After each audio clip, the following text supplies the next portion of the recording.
Well, movies are back in theaters, so that's pretty cool. But if you're into staying at home, there's a lot that you can still stream. Apple has some updates for iPhone and iPad, and I have a challenge for you. My name's Luke Clayton. This is Connection Culture.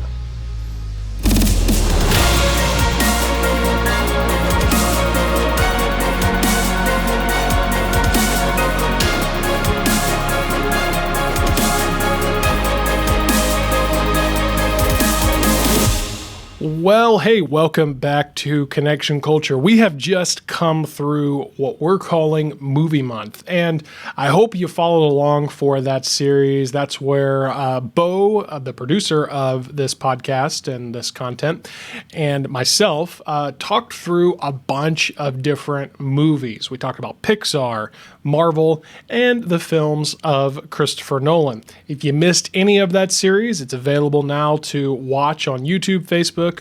You can also listen wherever you subscribe to podcasts, and I'd love for you to check that series out. Well, in my absence, because we recorded those a long time ago. I mean, I say a long time ago, a couple months ago. I think we recorded them like late May.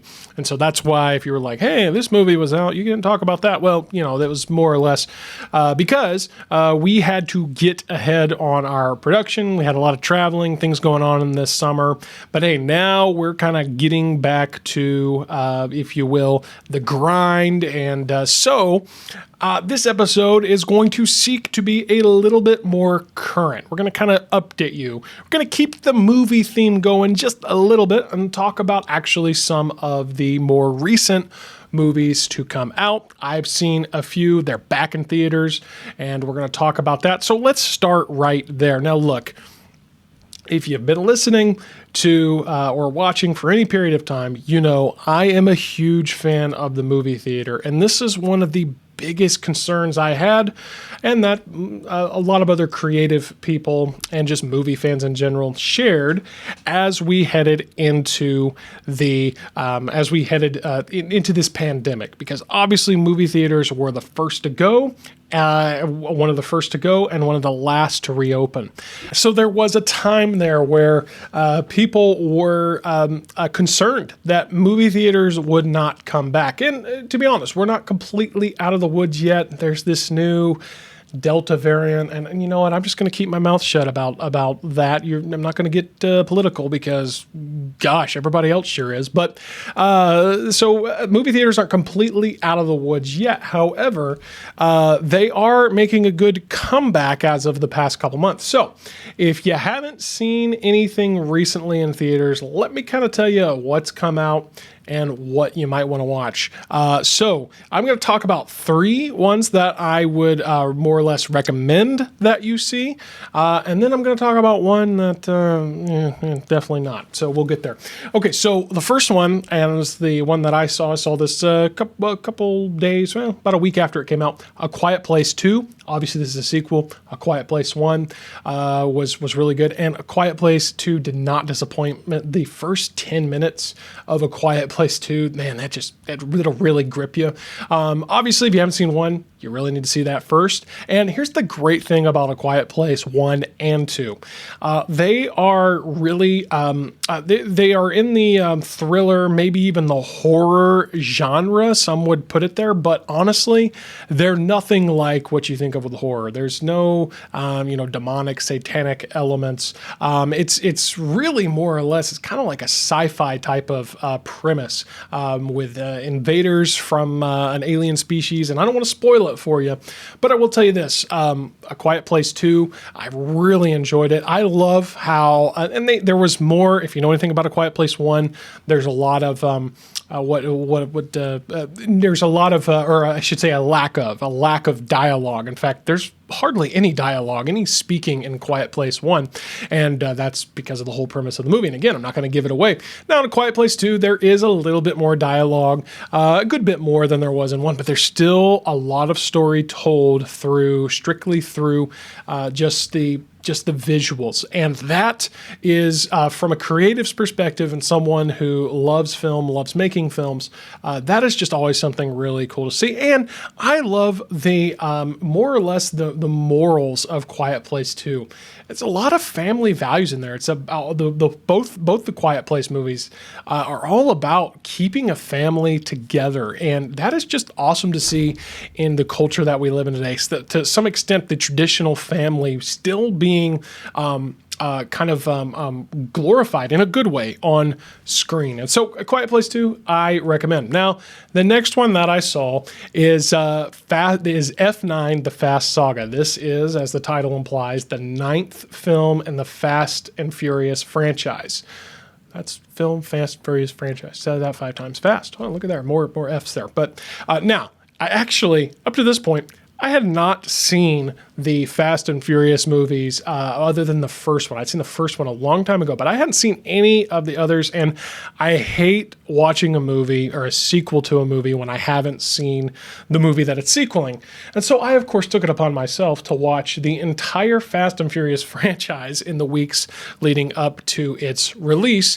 And, here's the thing. Fast and Furious is one of those things. Some people love it. Some people hate it. I enjoy it because here's the thing about Fast and Furious, and Fast and Furious 9 is by far the most unbelievable, over the top of them all, just like the last one was. They always are going to be crazier and more outlandish than the last. But here's the truth. We'll watch all kinds of movies, and we do this, what we call suspending belief. It's a key element to enjoying a movie or enjoying many types of story in general. And so my thing about the Fast and Furious, the people that want to criticize the unrealistic elements of it, of course, I mean, just ridiculous stuff. Again, I'm not going to spoil it, but if you just watch the trailer, you'll see some of the most insane, over the top, never possible things to happen with cars and action.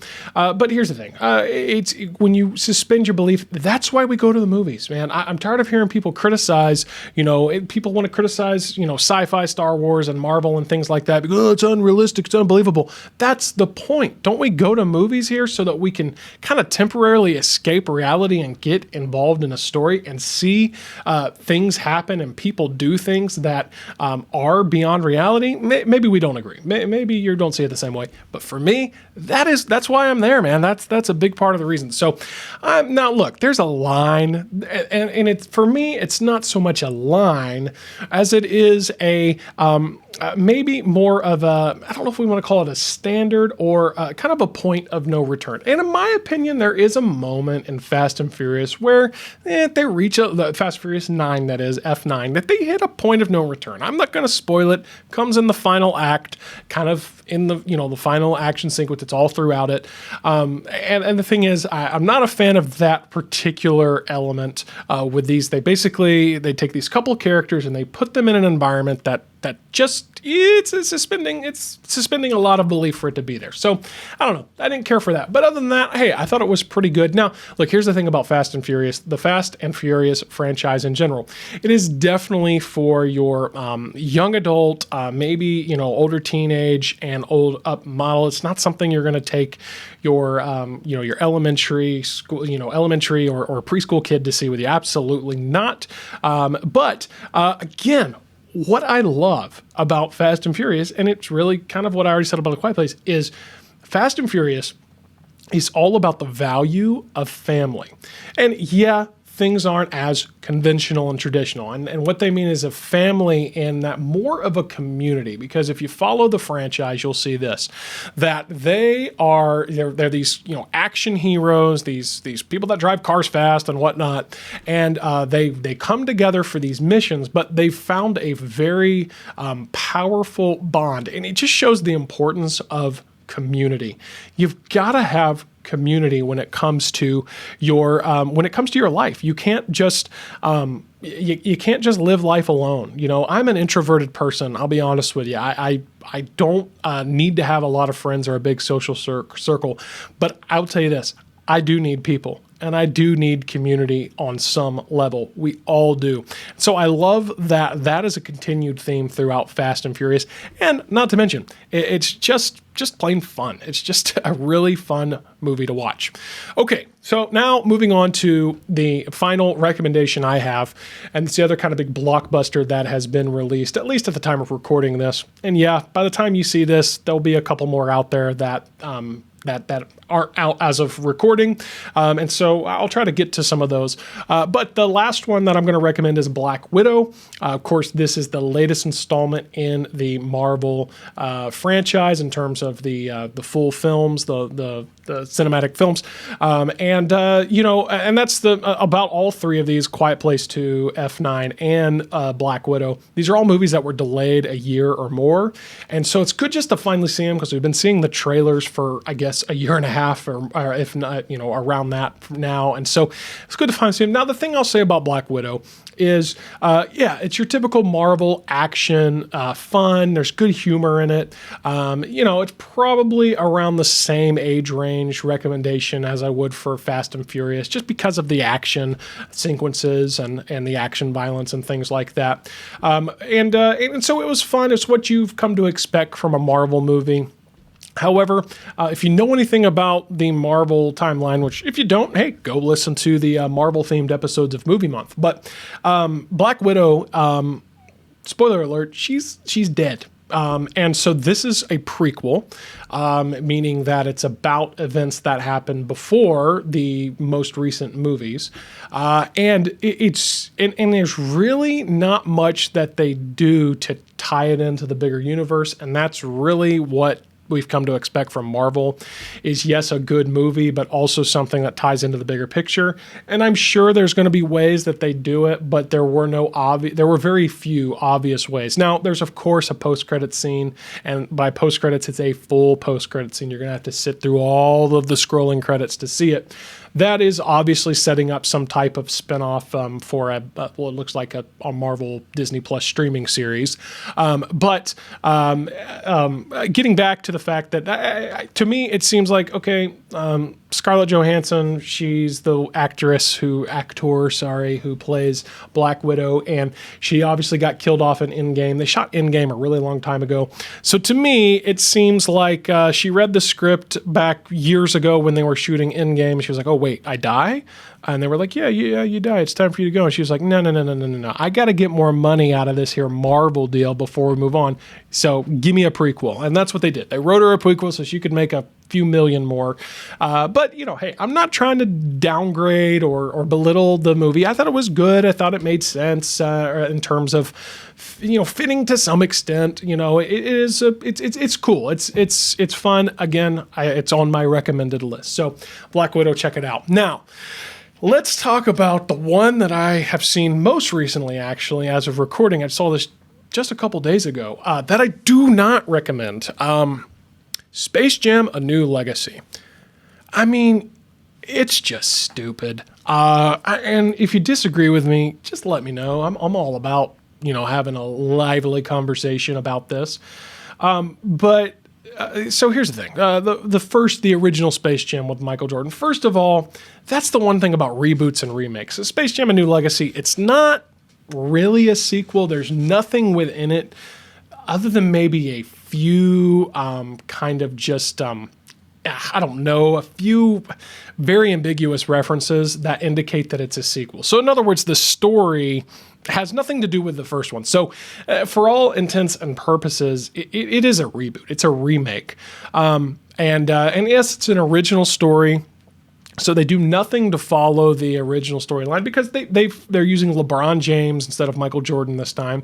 So I understand they've got to make his character based somewhat on the just like they did in the original Space Jam with Michael Jordan. They've got to make this new one. They've got to base it on his life. They've got to base it somewhat on true events in order for the story to make sense. But that's the thing. So let's rewind to what was it, the late 90s when the original Space Jam came out. And look, I'll admit, that one's not great either. I'm not one of these Space Jam junkies that thinks it's the best thing ever. The coolest part about the original Space Jam is the opening titles with the Space Jam song, and which I know more lyrics to that than you might think. But the opening Space Jam song, and with all the highlight reels of Michael Jordan, just really cool. Michael Jordan was a fantastic basketball player, better than LeBron. I mean, I'm not going to get on all that, but come on. I mean, it's Michael Jordan. It's awesome. But yeah, you get into it. Of course, Michael Jordan, great basketball player, not a fantastic actor. But here's the thing. When I was a kid, it was super cool. It was super awesome. And the technology of having him imposed in the cartoons, it's not that it's the first time it was ever done, but for the time, it was done really well. And so, of course, now you look back and you're like, oh, you know, we've come to expect such a high level of quality and animation that we're like, yeah, that's no good. But, you know, it was cool at the time. And yeah, it didn't age well, whatever. Here's the thing about Space Jam: A New Legacy. I mean, I don't know. I'm sure there's kids out there that like it. I'm not trying to hurt your kids. Of all the movies I've talked about, it's obviously the most kid-friendly, I suppose. But here's the thing. Yes, it does have the latest animated technology and whatever, and it looks more photorealistic than ever before. But again, it's just so dumb. And I can't get over it, and I can't put a finger on it. But I think that the story feels weird. It feels out of place. It feels rushed. I don't know. There's a lot more I could say on it. And here's the thing. I actually am so glad I didn't go to the theater to see this one, though it is out in theaters. But it's also simultaneously streaming on HBO Max because Warner Brothers announced at the beginning of this, or at the end of last year, that all the new titles released in the movie theater would simultaneously hit HBO Max the same day. They got a lot of flack for that, but total side note there. But for me, it was one of those things where it's like, oh, I can just watch this at home because I have AT&T internet, so they give me HBO Max for free. I literally never use that streaming service, but I did use it to check out A New Legacy. And anyways, all that to say, Space Jam: New Legacy, I'm not going to recommend it. Your kids might enjoy it. They might just enjoy the silliness and goofiness of it. But, you know, I don't know. If you're going to choose one of the Space Jam movies, go with the original. I mean, it's on HBO Max as well. So anyways, all right. So that brings us up to date on some of these latest movies. Now, let's talk next about, what's streaming. Of course, that kind of talk about Space Jam: A New Legacy is streaming, but I'm going to talk more about series. And I have recently finished a couple of streaming series that I really enjoyed. Now, the first one is season 2 of The Chosen. We've talked about The Chosen in length before. In fact, I think we dedicated a couple episodes for a few months ago to reviewing season 1. So be sure to check those episodes out if you want to kind of know more about it and hear our full review there. And we will be doing a full review of season 2 at some point here in the near future. But I just finished season 2, and let me just reiterate again, stuff that you would hear in our review of season 1. But The Chosen is just amazing. It's just fantastic. And now look, I'm Christian, okay? I'm a believer, and so I'd be lying if I said I didn't have some type of bias because I love to see the story of Jesus Christ portrayed on screen, but this is not the first time this has ever been done. There have been movies and other little mini series and things that do it, but what do they talk about? Well, they always are quickly get to, of course, the most important thing about Jesus, which is the resurrection, or the crucifixion and the resurrection. Well, here's the thing about The Chosen. The Chosen is on their second season, and guess where we just got to? The Sermon on the Mount. Now, if you know anything about the Gospels, you know that's fairly early on. We have not made it very far in the life of Christ at all. And so what I love is that they're diving into character development of Jesus, the disciples, Peter, James, John, even like Mary Magdalene. And it's amazing. The emotion, the acting is excellent, and the quality is amazing. I mean, it's genuinely, in my opinion, and I'm again trying to be as unbiased as possible here, but it's just one of the best shows on television right now. And it's completely free to watch. So if you haven't watched it yet, I don't know what you're waiting on. It's all done through an app that you can download, the Chosen app. I believe you go to like thechosenapp.tv and it'll, take you there, or just search your app store, Google Play, whatever, and you'll be able to find this app and watch it there. So again, I highly recommend it. I am really, really pleased with it in so many ways. So check it out. Season 2, you can watch season 1, season 2 completely free, no cost. But hey, I will encourage you, if you like it and you're moved by it, especially if you're a person of faith, give them you donate, because that's their model, that you can watch for free, but we're going to ask that you donate to future seasons. And so they're producing season 3 right now, and they need contributors to make that happen. So Chosen, season 2, and season 1, if you haven't, check it out by downloading the Chosen app. Now, the other series that I just finished, taking a little bit of a different spin off of the faith and truth, is into the complete fiction and fantasy world of Marvel. And the Marvel has, as of this year, begun releasing a streaming series that, and this isn't the first time they've dipped in the TV. They've done other things, Agents of S.H.I.E.L.D. They had a few, Daredevil on Netflix and a couple others.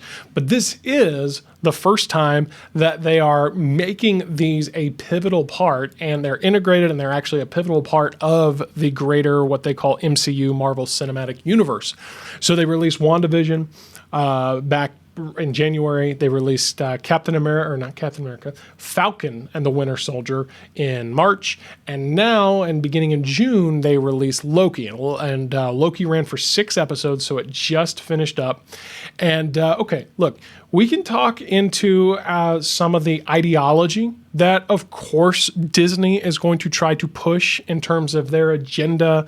And, they are the ones that are, they're one of the ones trying to challenge traditional values and things like that. So look, all of that aside, because here's the thing, as you know by now, I am really big on preaching that you have to be able to process this. You have to look at this as an opportunity when you're watching content with ideology that you don't agree with.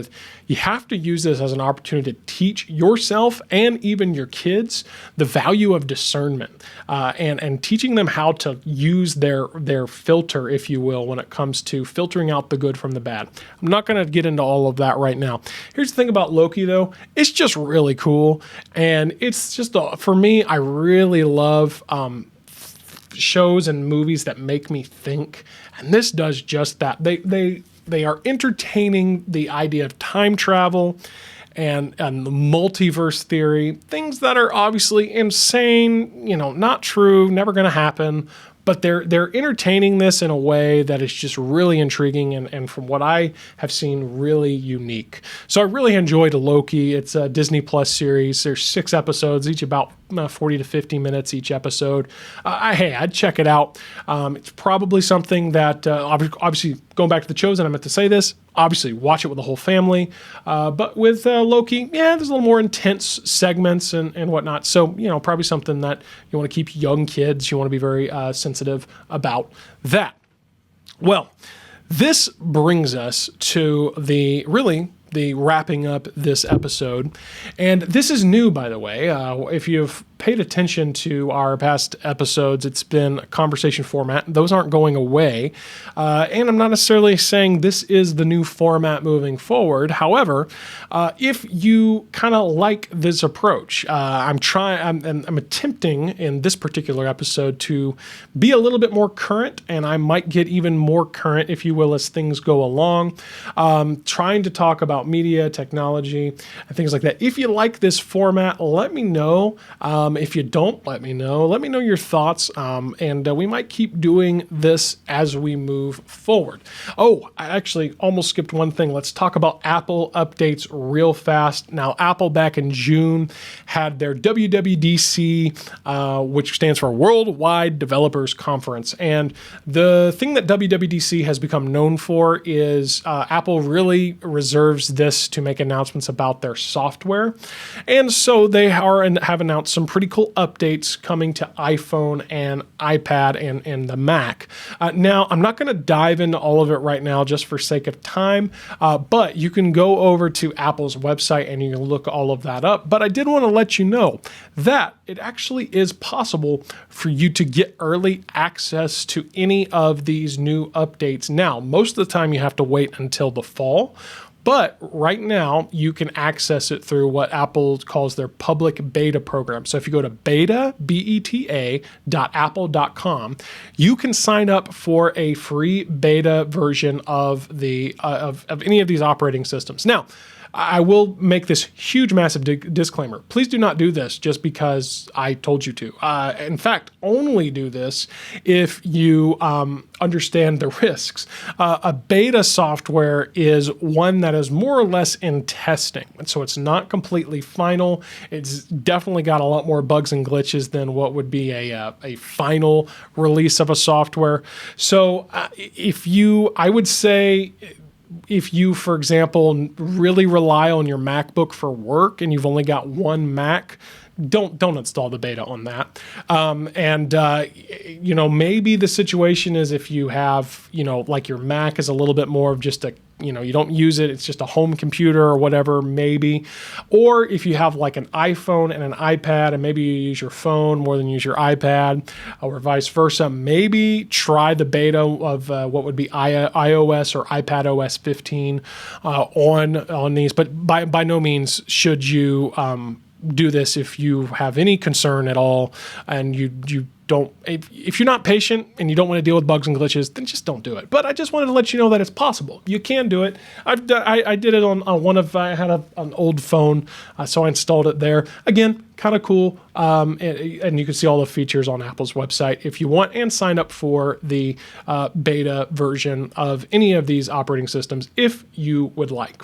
Okay. Now, that does bring me to the final piece of today's episode, and that is a challenge. I want to issue a challenge to you. Now, we have talked about the purpose of Connection Culture. The purpose of this content is to help you and your family navigate through this crazy, potentially toxic media culture that we live in. Now, there's a lot of different things. We want to keep providing this insight. We want to say, hey, here's movies and here's what to think about it and here's our thought on it. But first of all, don't ever take my word for it. Go watch and review these things for yourself. But also, I want to encourage you in this.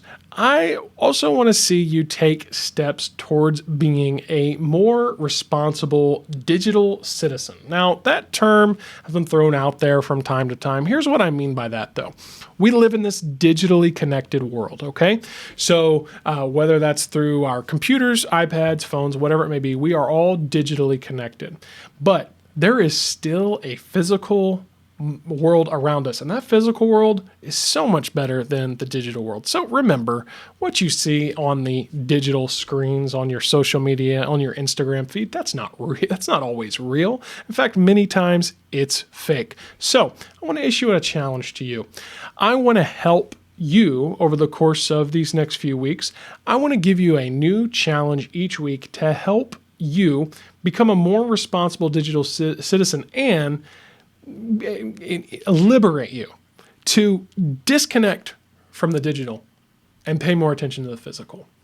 Now, first of all, this is not very self-serving. And in fact, I don't know. I wouldn't be surprised if Facebook in particular might suppress this particular episode and our content, because what I'm about to tell you, they don't like this at all. And so, by the way, to help us overcome those algorithms as best as possible, please like and share this video wherever you're watching it, YouTube or Facebook, because neither one of them are going to be crazy about what I'm about to tell you. So here is the challenge. Go into your phone. Go into settings go into notifications and turn off every unessential notification. What's an unessential notification? Well, you'll have to define that yourself to some extent, but here is what I'm talking about. If it doesn't mean that, if it's not something that's, I should say it this way, if it's not something that's required for you, that you need in case of emergency, for example, don't turn off notifications for texting. Okay. If somebody needs to text you, your family needs to get a hold of you, don't turn off your notifications for your phone, obviously, like the phone calls itself. Okay. These are things that you need, but maybe you need to turn off notifications for Facebook or Instagram or Twitter or, hey, your email. No, but I need my work email. No, you don't. You don't need to get a little badge or a little ding or a little pop-up every time someone emails you from work, or every time someone posts a new tweet, or every time someone likes your Instagram photo. These companies know how to manipulate you. They know how to make you obsess over that little handheld screen. I'm all about these tools. I'm all about the power of connection and using it for good, to increase truth, to inspire hope in the lives of others. I'm all about it. But as a digital citizen, as a consumer, we have to be responsible. You have to be responsible.